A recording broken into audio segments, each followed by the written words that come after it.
the award by Claire Hubbard. I will be playing the narrator and the cashier at the Goodrich Golf Course. I will be playing Robert, the 40-year-old son of John Hubbard.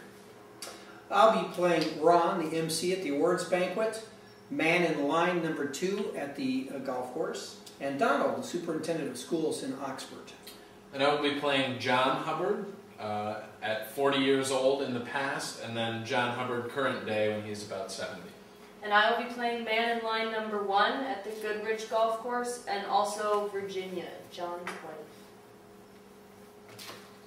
The setting is a room with round tables with white tablecloths and nice glassware. People are wearing formal outfits but not ballroom attire.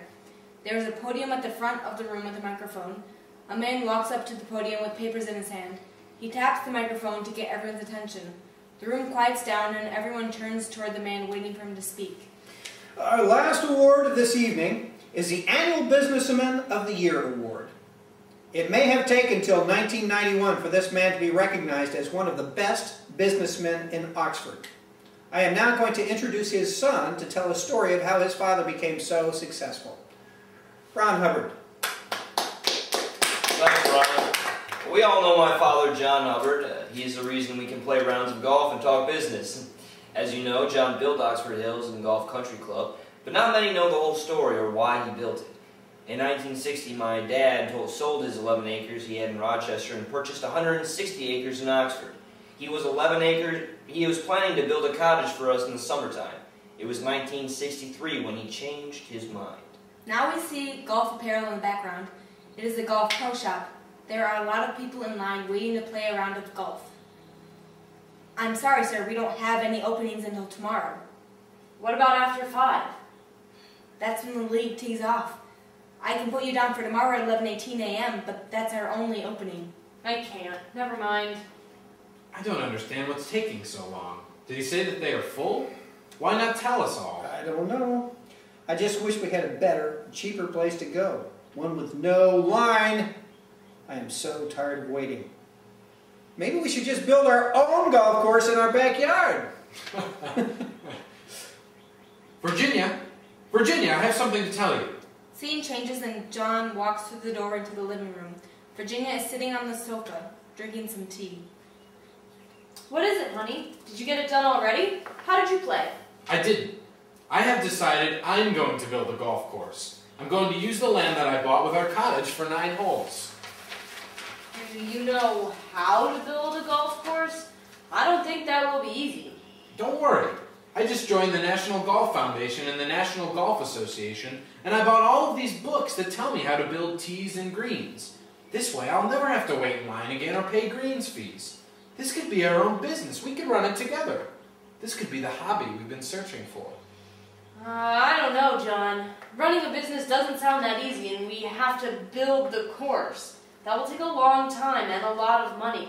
I just don't think it's possible. Sorry, dear. I can do it, honey. I've made all the right moves to get started. All I need is to put the plan into action. You don't need to worry about building the course. I have it covered, okay? He then hired a landscaper to clear the land and lay out the course. He transformed the cottage into a clubhouse. During the day, he worked as an engineer at General Motors, but at nights and weekends, he worked on building the golf course. By 1965, the 9 holes he had set out to build were completed. He then realized the golf course wouldn't be complete until he had 18 holes, so he bought an additional 40 acres to expand the course. This time, he landscaped it by himself. The course was complete and open for business by 1970. However, business was not good. The lights come back on and we see John and Virginia standing at a window in the pro shop, facing the audience looking at an empty course. I don't understand. That Goodrich Golf Course has as many people as ever, and we are here completely empty. It is as if no one knows we're here. What can we do? We need to get people of Oxford to realize that it's more convenient and cheaper to come here instead of going to the overpriced Goodrich course. But the question is, how? We need to go to the local places, like the American Legion, and tell people that right next door is a cheap and brand new golf course. If we can get the big businessmen of Oxford to come, then the whole town will follow. So they set out going door to door. John is handing out flyers. Hello, Doctor. I am the owner of Oxford Hills Golf and Country Club, and I was hoping I could talk with you about our great deals for leagues of 20 or more. No, I'm sorry, but I'm already in a league at Goodrich. Wait, here, take a flyer. This has our deals on it if you change your mind. Is this only a 9-hole par 3 course or something? It's very cheap. We just want to get the business started. It's a new golf course, about 3 minutes away from here. Oh, I saw that. You only have 4 golf carts. I'll stick with Goodrich. Thanks, though. They moved to the next store. Yeah, hello. Hi, I'm John Hubbard, the owner of a new golf course just 5 minutes south of here called Oxford Hills. We're offering great deals on leagues of 20 or more. Here, this has all of our deals. I'm sorry, John, but I'm already in a league at Goodrich along with all the other businessmen of Oxford. Did you go to Oxford schools? What year did you graduate? I didn't go to Oxford, sir. Golly, Donald. So where did you go? Are you from around here? Yeah, I went to Rochester. Donald, it would mean a lot if you could just look at the deals and talk to the other people in the league for me. Ah, Rochester. I'm sorry, but the league's already started. It was nice meeting you, John. John walks away looking defeated. The lights dim. When the lights come back on, John is walking through the door to the living room. Virginia is waiting for him. Dinner is on the table. I have some bad news, honey. We got a phone call. The septic system for the golf course was denied. I really thought we were going to get it approved. What else did he say? The only way we can have working bathrooms is if we tie into the line running under the main road. He gave me a price estimate. Well, what is it, Virginia? $30,000. We can't afford that. The Chamber of Commerce said they would give us the approval. I don't understand. I build the whole golf course but won't be able to have a business because of this septic system. That's ridiculous. It will be all right. We will figure something out. Lights dim, seen as a meeting room in the Chamber of Commerce, full of people talking about the business of Oxford. Any more business of Oxford to discuss? If not, the meeting is adjourned and we will meet next week. I would like to talk about the denial of the septic system for the new golf course. It was denied. What else is there to talk about? The building being built right next door, the New American Legion, I believe, received the same approval for the septic system. They are right next door. What is the reason for approving theirs and not the golf course? It is an American Legion. It would benefit Oxford more than a golf course. But there is no golf course in Oxford. This is a place that all the businessmen can go to for a league rather than driving a half hour to Goodrich. A restaurant will be built in the near future, so after the leagues they can come inside and have a dinner or drink. It's a full 18-hole course. That is a good point. Okay, we will grant the approval for your septic system, but that does not mean the businessmen of Oxford will golf at your course. Let's go home, men. Next week's meeting, same time, same place.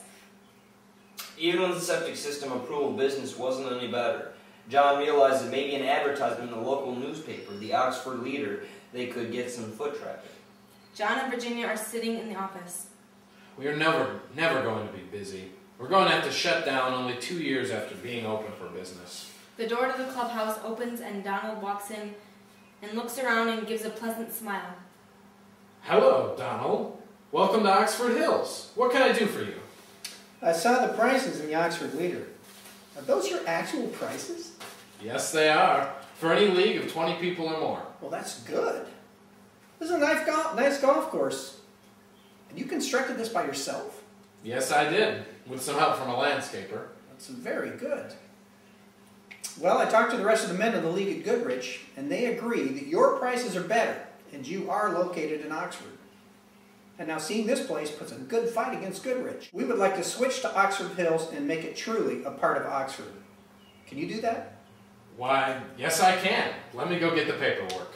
With the Oxford Businessman League at Oxford Hills, the golf course just took off in success. With John's hard work and dedication, he built his own golf course and got the business on its feet. With the story of Oxford Hills Golf and Country Club bringing the town of Oxford closer together, it is clear that John Hubbard would receive Businessman of the Year. Congratulations, Dad. We could probably hang this in the golf course. Yes, we can, son. I already have a spot in mind. Thank you all very much. You have made Oxford Hills what it is today. The restaurant is officially open for lunch and dinner with daily specials that I say are delicious. So please stop in. Always a businessman.